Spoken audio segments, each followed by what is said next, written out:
acha rushwa, rizika na haki yako. Enyi watoza ushuru au taxateur au agent fiscaux, wafanyabiashara wadogo wadogo na wafanyabiashara wakubwa, nao mwananchi unayechangia kwa ujenzi wa taifa kupitia ulipishaji au ulipaji ushuru au kodi, tambua ya kuwa kuna faida za msingi kulipa na kulipisha ushuru katika uwazi au transparency wa ushuru.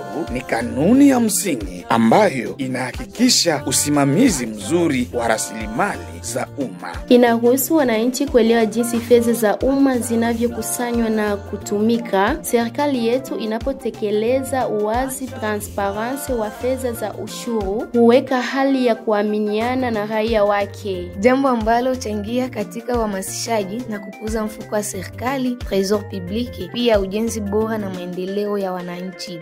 Pamoja tupiganishe ulipaji na ulipishaji ushuru bandia na ambao unasaidiwa kuibia mfuko wa serikali. Ujumbe huu unaenda kuletwa kwenu na muungano wa vyombo vya habari wa kijamii tarafani Fizi, vikiwemo Amani FM Malinde, Ebala Misisi, Kivu Baraka na muungano ya Fizi, ikisindikizwa kiufundi na Catholic Media Council na kudhaminiwa kifedha nalo shirika la kimataifa STEM Van Africa.